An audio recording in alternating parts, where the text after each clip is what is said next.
So there was a question that came to my brain after recording the other video that I recorded about God's wife and, all the issues that he has gone through with his wife, and how even after all of that, it is his will and it is his full intent to choose his wife again and to remarry her.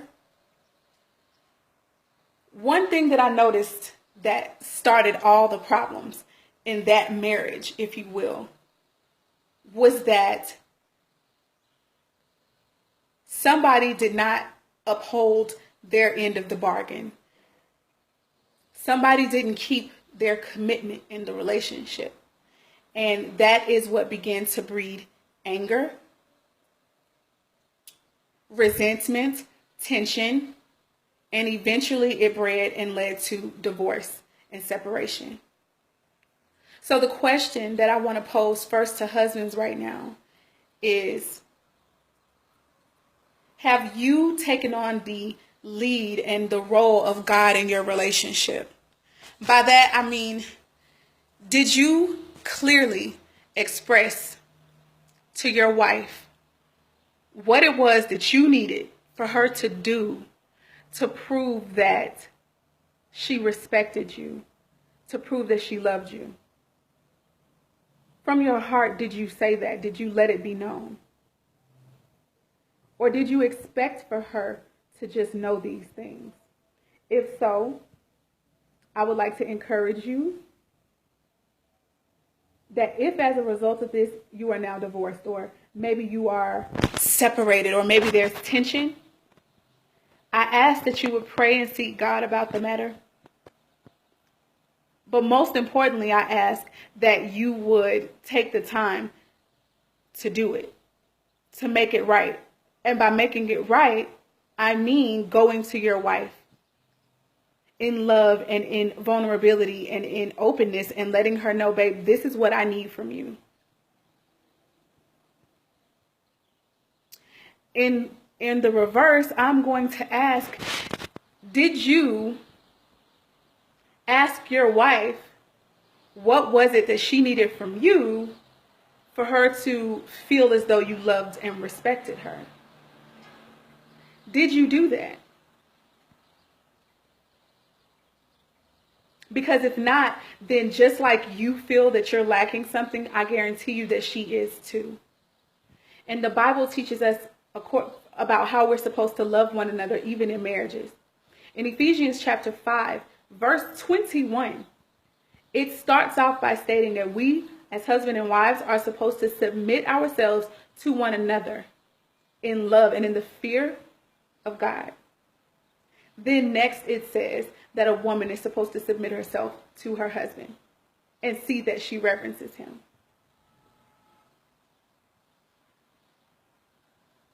It is out of order at this point. So in order to get it back in order, we have to do the things that God did.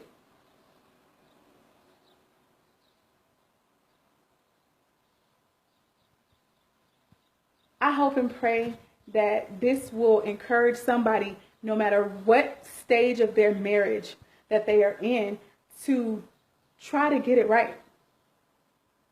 If you have not expressed to your wife, husbands, what it is that you need from them, I suggest that you do that, because they don't know how it is that they're supposed to even please you. And so if you are angry with them and you're holding things against them that you've never clearly stated, that's not your wife's fault, but yours. God did not leave it to his wife to figure out how to please him. He told her, and then he expected it. Okay? So I just want to encourage in that regard. And for the wives, if we love our husbands like we say that we do, then we need to examine ourselves daily. And when they come to us, and if they have shared with us what they need from us, we need to be sure that we are constantly making sure that we do that. Because if not, we can't expect for the blessings of their love to come down on us like we want it to. Because we're lacking. We're not doing something that we said that we would. And just like the Most High God, it builds up and it makes them angry. And eventually they're going to retreat from us, or they're going to draw back from us. So if we don't want that, we have to be actively seeking, like, okay, what can I do to show you that I respect you and that I honor you? What can I do? And in return, when we do those things, if they're going to operate like the Most High did, they will bless us. They will shower blessings over us. And we'll get the things that more than likely we desire and that we're looking for. So I'm going to say shalom on that. But I'm definitely going to say that if you're married, separated already, or there's tension, please do not just let this go.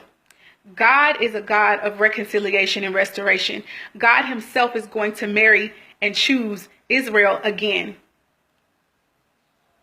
So if he's going to go back and get his wife again, and he's God, I'm pretty sure he would more than likely be encouraging all of his people who have chosen to get married to get back with their spouses. That's what he wants. So it doesn't matter how long you guys have been separated. It doesn't matter what things have happened in the process. I truly want to encourage you guys to seek the Most High God and to try to get back with your wives. Wives, do what you can to get back with your husbands. This is not a time to be shy. It's not a time to be embarrassed or even concerned about what other people have to say. Because it really doesn't matter what they've done. The love of God will clean it up. The love of God will cover it. Especially when changes have taken place.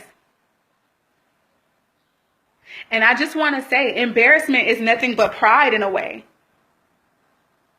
And what we don't want is to end up in hell because we didn't fight for our marriages like we were supposed to.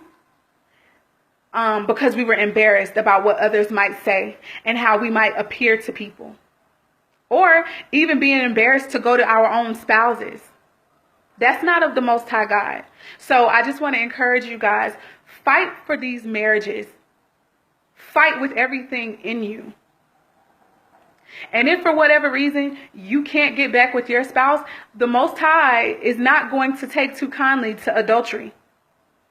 And that would be remarriage.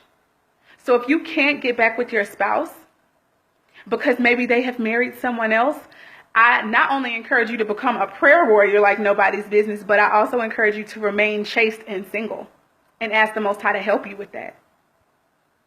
Because he would rather that than you getting into another relationship that is not of him. But anyway, with that, I'm going to say shalom.